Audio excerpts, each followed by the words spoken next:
Muy buenas tardes, queridos amigos. Bienvenidos a Vladimir a la Una. Hoy tenemos como invitado a Luis Vicente León, hola, Vladimir, presidente de Data Analysis. ¿Cómo estás, Luis Vicente? Encantado de estar aquí. Nuestra etiqueta Data Analysis a la Una para sus comentarios, preguntas.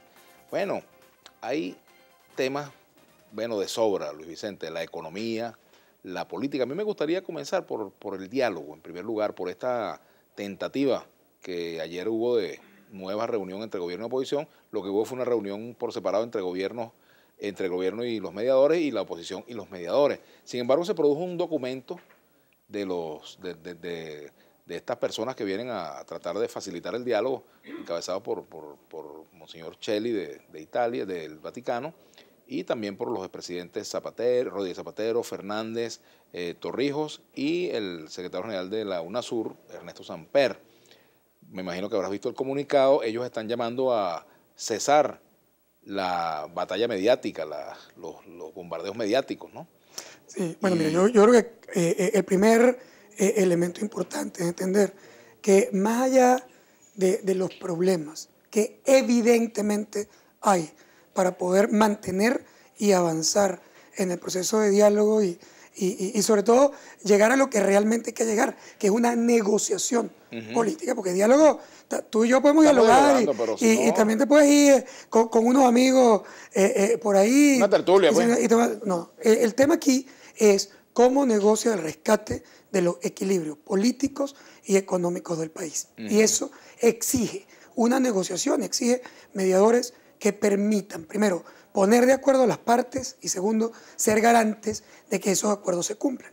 Tú tienes una cosa un poco extraña, que es un diálogo, que no es una negociación, que no tiene mediadores sino facilitadores y que han tenido algunos acuerdos que, por cierto, se cumplen poco. No es que no se cumple ninguno, porque hay algunas cositas de los dos lados, pero más de la oposición que ha tenido que cumplir, que es lo que uno por lo menos ha pagado un costo más alto la oposición por las concesiones que ha hecho, ¿no? Sí, sin duda. Sin duda a la oposición obviamente le es un dolor de cabeza el manejo de la situación del diálogo, por varias razones. Primero, porque las expectativas que tiene la población opositora son probablemente mucho mayores que las que tú puedes conseguir en el corto plazo. Es decir, ¿qué quiere la oposición? Mosca. Yo no estoy criticando en este caso a la oposición, sino describiendo un fenómeno. La oposición tiene sin duda la peor parte porque resulta que la oposición es quien está sacrificando derechos para poder eventualmente buscar una solución del problema. El violentado aquí es claramente la oposición. El que se sienta en la mesa para tratar de discutir si se puede hacer una elección que la Constitución dice que se tiene que hacer, es la oposición. Y por lo tanto, pues obviamente, para la masa opositora el tema es mucho más difícil, porque cualquier cosa que no sea conseguir tu derecho va a ser de alguna manera interpretada como un fracaso de los negociadores opositores. Y eso es injustísimo, en mi opinión. Yo voy a poner un ejemplo muy simple, más allá de que obviamente se cometen errores y que yo creo que hay errores tanto en el gobierno como en la oposición en términos de esta negociación, y lo vamos a discutir un poco más adelante. Yo quiero que se entienda que cuando alguien te dice yo no me siento a discutir ni a negociar un derecho constitucional, suena absolutamente, oye, transparente, ético, o sea, suena como, oye, qué valiente. Yo de verdad no tengo por qué negociar un derecho constitucional.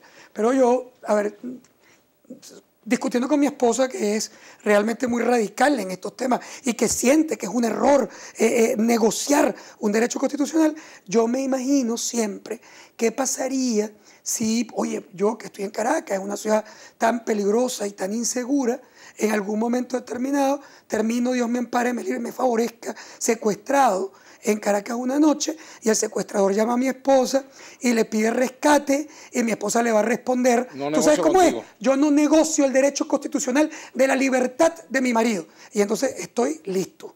Es decir, porque en realidad ella no tiene ninguna otra forma para resolver el problema. ¿Tú quieres decir que la oposición es un rehén del gobierno? Yo quiero decir que los derechos constitucionales electorales son un rehén del gobierno. No solo del gobierno, es un rehén, digamos, institucional. Y la oposición tiene que pagar un rescate para obtenerlos, casi, en la práctica. En la práctica, yo quiero aclarar que yo no estoy aquí proponiendo nada, simplemente estoy describiendo las posibilidades políticas de una fuerza. Es decir, tú tienes dos posibilidades cuando estás frente a un fenómeno como este. Es decir, claro. A ver, todo el mundo te dice, no, que estamos discutiendo los derechos. Son derechos que está discutiendo, ¿por qué? Porque los derechos no se discuten, los derechos no se dialogan, ni se negocian, se ejercen. Se busca una institución que básicamente responda a ese derecho que tú tienes en la Constitución. Pero ese no es el caso venezolano. El caso venezolano es que nosotros no estamos en una batalla institucional, estamos en una batalla política. ¿Qué quiere decir? Que entonces no se trata de cuántos documentos de abogados se manden al Tribunal Supremo de Justicia o al Consejo Nacional Electoral, sino cuál es la fuerza política que tienen estos actores, uno y otro, para presionarse al cumplimiento de lo que están buscando. Uno está buscando permanecer en el poder y, por supuesto, pasarse por la bola todo lo que signifique la institucionalidad y todo lo que signifique los derechos electorales. El otro que quiere ejercer, presionar para que le consigan y le concedan el derecho electoral y mostrar su mayoría. Ahora, en el medio de este tema, ¿qué tenemos? Bueno, un no cumplimiento de ese proceso institucional. Entonces tú tenías dos posibilidades. Pues la primera posibilidad es que tú vayas a la guerra. Es decir, eso es una posibilidad que yo creo que era un error y que yo no comparto, pero es una de las posibilidades que tenía. Es decir, la opción es, tú me estás violentando, tú estás impidiendo que yo ejerza mi derecho, entonces yo respondo con una guerra, respondo defendiéndome por cualquier vía para obligarte a cumplir el derecho o sacarte básicamente del poder y ejercer el poder y rescatar la democracia y la institucionalidad del país. Esa es una opción. Pero si tú esa no la tienes, o si no crees que es adecuada, o si crees que los costos que eso tiene para el país son gigantes, o para el país o para ti, entonces ¿qué te queda? Te queda buscar una negociación. Que, por cierto, es interesante hablar de las reuniones de ayer, porque yo tengo la idea, pues a lo mejor estoy equivocado, de que ayer no ganó ni el gobierno ni la oposición. Si hubo algún ganador ayer, fueron los mediadores. O sea, ¿en qué sentido? En el sentido de que el diálogo está, en mi opinión, ha estado boqueando, por decirlo en términos coloquiales, pero ayer recibió alguna bocanada de oxígeno, no sé si suficiente como para mantenerse, pero ya el hecho de que hay un preacuerdo de no levantarse del todo, porque cuando la oposición no está sentada en la plenaria, pero va a estar en las comisiones, eso es lo que yo entiendo del documento que emitió ayer el grupo mediador, es decir, la oposición de alguna manera todavía no termina de levantarse de la mesa de diálogo.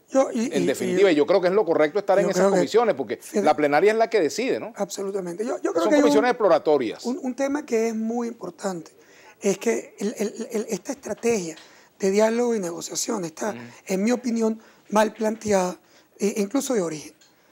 Una negociación. Primero, yo sé que esto suena antipático y me disculpo con los oyentes por lo que voy a decir, porque yo sé que suena feo, pero una negociación no se hace en público.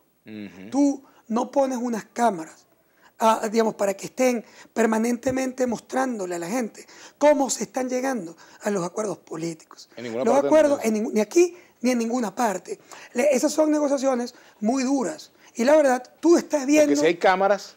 Claro, empiezas a hablarle a la cámara, no empiezas a hablar al otro. Los políticos entonces se sienten que es imposible ceder nada. Y no hay forma de hacer ninguna negociación en donde todas las partes no cedan. Todos van a tener que ceder. Y eso significa que si tú estás frente a tu gente y cuando tú tengas que ceder, tu gente te va a caer encima y te va a decir que tú eres un vendido, un traidor, pues las posibilidades reales de negociación son nulas. Tenemos que hacer una negociación aquí para ir a la pausa y regresar, una concesión que tenemos que hacer necesaria, ir a la pausa. Aquí tenemos un tuit. Pedro Pensini, saludos amigos, Data Análisis a la una.